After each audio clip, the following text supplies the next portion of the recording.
Assalamualaikum warahmatullahi wabarakatuh. Salam sejahtera bagi kita semua. Semoga kita dalam keadaan sehat walafiat. Amin. Pada kesempatan pagi hari ini, saya akan menjelaskan materi bab 2 yang berjudul Memahami Ketentuan tentang Bentuk dan Kedaulatan Negara sesuai Undang-Undang Dasar Negara Republik Indonesia tahun 1945 sesuai dengan makna pokok-pokok pikiran dalam pembukaan UUD Negara Republik Indonesia tahun 1945.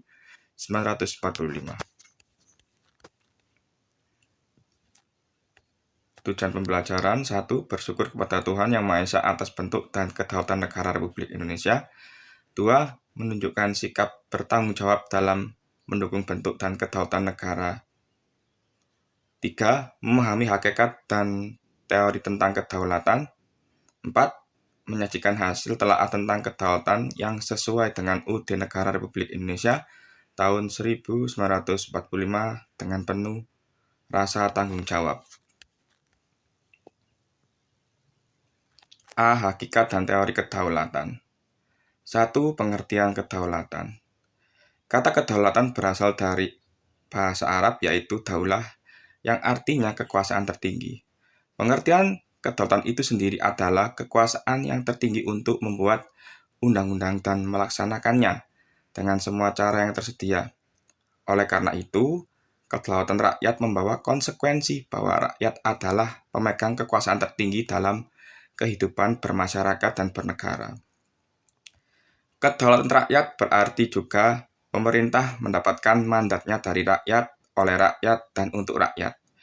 Pemerintahan oleh rakyat mengandung pengertian bahwa pemerintahan yang ada diselenggarakan dan dilakukan oleh rakyat sendiri. Gaya pemerintahan seperti ini disebut dengan demokrasi. Demokrasi adalah pemerintahan dari, oleh, dan untuk rakyat. Keterlibatan rakyat dalam membentuk pemerintahan sebagai wujud pelaksanaan kedaulatan rakyat dilaksanakan melalui pemilihan umum. Negara yang berdaulat adalah negara yang mempunyai kekuasaan tertinggi atas suatu pemerintahan negara. Perjuangan bangsa Indonesia untuk memperoleh suatu kedaulatan berhasil meraih titik puncaknya pada saat proklamasi kemerdekaan pada tanggal 17 Agustus 1945. Sejak saat itu, bangsa Indonesia adalah bangsa yang merdeka dan berdaulat. Bangsa yang bebas untuk menentukan nasib bangsa sendiri untuk mengatur pemerintahan sendiri tanpa campur tangan negara penjajah atau negara lain. Adanya pemerintahan yang berdaulat merupakan salah satu unsur konstitutif dari sebuah negara merdeka secara de facto, di samping harus memiliki rakyat dan wilayah. Kedaulatan atau kekuasaan tertinggi suatu negara terdiri atas dua bentuk, yaitu kedaulatan ke dalam dan kedaulatan keluar. A. Kedaulatan ke dalam berarti bahwa bangsa yang merdeka memiliki kekuasaan untuk menyusun dan mengatur organisasi pemerintahan sendiri menurut kehendak bangsanya sendiri, serta kekuasaan untuk mengelola semua yang ada di wilayahnya yang mengandung sumber daya alam baik di darat, laut, maupun udara, untuk kemakmuran rakyatnya tanpa campur tangan negara lain, berdasarkan peraturan perundang-undangan yang berlaku. B. Kedaulatan keluar berarti mempunyai kekuasaan untuk berhubungan dan bekerja sama dengan bangsa lain tanpa terikat oleh kekuasaan lain. Contoh pelaksanaan kedaulatan keluar antara lain mengadakan perjanjian dengan negara lain, menyatakan perang atau perdamaian, ikut serta dalam organisasi internasional, dan sebagainya.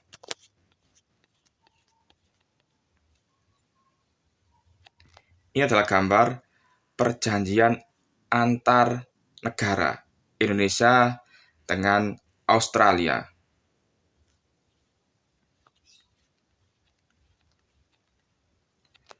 Dua, teori kedaulatan. A. Teori kedaulatan Tuhan. Teori kedaulatan Tuhan merupakan teori kedaulatan yang pertama dalam sejarah. Teori ini mengajarkan bahwa negara dan pemerintah mendapat kekuasaan tertinggi dari Tuhan sebagai asal segala sesuatu atau causa prima. Menurut teori kedaulatan Tuhan, kekuasaan yang berasal dari Tuhan itu diberikan kepada tokoh-tokoh negara terpilih yang secara kodrati ditetapkannya menjadi pemimpin negara dan berperan selaku wakil Tuhan di dunia. Teori ini umumnya dianut oleh raja-raja yang mengaku sebagai keturunan dewa.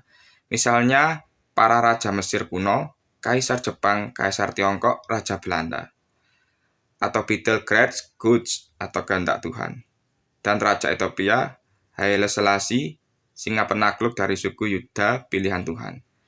Demikian pula dianut oleh para raja Jawa zaman Hindu yang menganggap diri mereka sebagai penjelmaan Dewa Wisnu. Ken Arok bahkan menganggap dirinya sebagai titisan Brahmana, Wisnu, dan Siwa sekaligus. Pelopor teori kedaulatan Tuhan antara lain Augustinus antara tahun 354 hingga 430. Thomas Aquino antara tahun 1215 hingga 1274.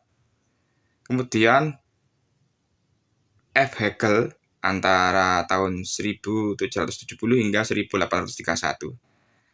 Dan F. J. Stahl antara tahun 1802 hingga 1861. Contoh negara yang menganut teori ini adalah Jepang pada masa lalu dengan Kaisar Tenno Heika sebagai titisan Dewa Matahari. Karena berasal dari Tuhan, maka kedaulatan negara bersifat mutlak dan suci. Seluruh rakyat harus setia dan patuh kepada raja yang melaksanakan kekuasaan atas nama dan untuk kemuliaan Tuhan. Menurut Hegel, raja adalah manifestasi keberadaan Tuhan. Oleh karena itu, raja atau pemerintah selalu benar, tidak mungkin salah. B. Teori kedaulatan raja. Pada abad pertengahan, teori kedaulatan Tuhan berkembang menjadi teori kedaulatan raja, yang menganggap bahwa raja bertanggung jawab terhadap dirinya sendiri. Kekuasaan raja berada di atas konstitusi. Seorang raja bahkan tidak perlu menaati hukum moral agama. Justru karena statusnya sebagai representasi atau wakil Tuhan di dunia, maka pada saat itu kekuasaan raja berupa tirani bagi rakyatnya. Peletak dasar utama teori ini adalah Niccolo Machiavelli antara tahun 1467 hingga 1527 melalui karyanya Il Principe yang mengajarkan bahwa negara harus dipimpin oleh seorang raja yang memiliki kekuasaan mutlak. Sementara itu, Jean Bodin menyatakan bahwa kedaulatan negara memang dilambangkan dalam pribadi raja, namun raja tetap harus menghormati hukum kodrat, hukum antar bangsa, dan konstitusi kerajaan atau leges imperi. Di Inggris, teori ini dikembangkan oleh Thomas Hobbes antara tahun 1588 hingga 1679 yang mengajarkan bahwa kekuasaan mutlak seorang raja justru diperlukan untuk mengatur negara yang menghindari homo homini lupus. Teori kedaulatan raja beranggapan bahwa kekuasaan tertinggi terletak di tangan raja sebagai penjelmaan kehendak Tuhan, karena kedaulatan dimiliki para raja. Akhirnya, raja berkuasa dengan sewenang-wenang. Raja Louis XIV dari Prancis dengan sombongnya berkata, "I état des moi." Negara adalah saya. C. Teori kedaulatan negara. Menurut teori kedaulatan negara, kekuasaan tertinggi terletak pada negara. Sumber kedaulatan adalah negara yang merupakan lembaga tertinggi kehidupan suatu bangsa. Kedaulatan timbul bersamaan dengan berdirinya suatu negara. Hukum dan konstitusi lahir menurut kehendak negara dan diabdikan kepada kepentingan negara. Para penganut teori ini melaksanakan pemerintahan tirani. Hal tersebut terbukti melalui sikap kepala negara yang bertindak sebagai diktator. Peletak dasar teori ini antara lain Jean Bodin 1530 hingga 1596, kemudian F. Hegel 1770 hingga 1831, J. Jelinek antara tahun 1851 hingga 1911, dan Paul Laban antara tahun 1879 hingga 1958. Pengembangan teori Hegel menyebar di negara-negara komunis.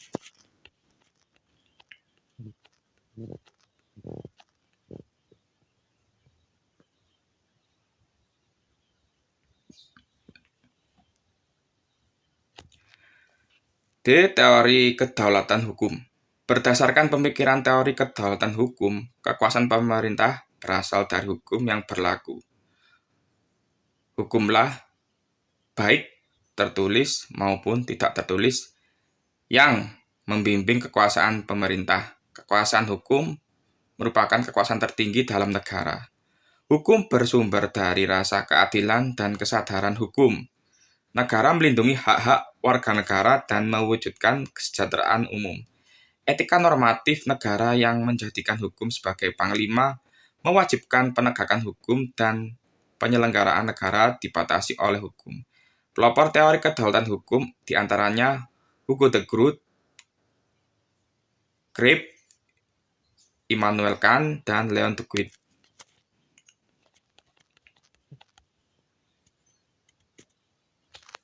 Teori kedaulatan rakyat.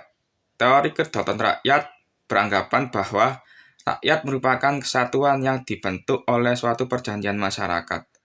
Kemudian sebagai pemegang kekuasaan tertinggi, rakyat memberikan sebagian kekuasaannya kepada penguasa yang dipilih oleh rakyat dan penguasa tersebut harus melindungi hak-hak rakyat. Tokoh yang mengemukakan teori ini adalah Montesquieu antara tahun 1688 hingga 1755 dan J.J. Rousseau antara 1712 hingga 1778. Beberapa pandangan pelopor teori kedaulatan rakyat diantaranya sebagai berikut. 1. J.J. Rousseau menyatakan bahwa kedaulatan itu merupakan perwujudan kehendak umum dari suatu bangsa merdeka yang mengadakan perjanjian masyarakat atau social contract. 2. Johannes Althusius menyatakan bahwa setiap susunan pergaulan hidup manusia terjadi dari perjanjian masyarakat yang tunduk kepada kekuasaan dan pemegang kekuasaan itu dipilih oleh rakyat. 3. John Locke menyatakan bahwa kekuasaan negara berasal dari rakyat, bukan dari raja. Menurutnya, perjanjian masyarakat menghasilkan penyerahan hak-hak rakyat kepada pemerintah dan pemerintah mengembalikan hak dan kewajiban asasi kepada rakyat melalui peraturan perundang-undangan. John Locke menyimpulkan bahwa terbentuknya negara melalui A.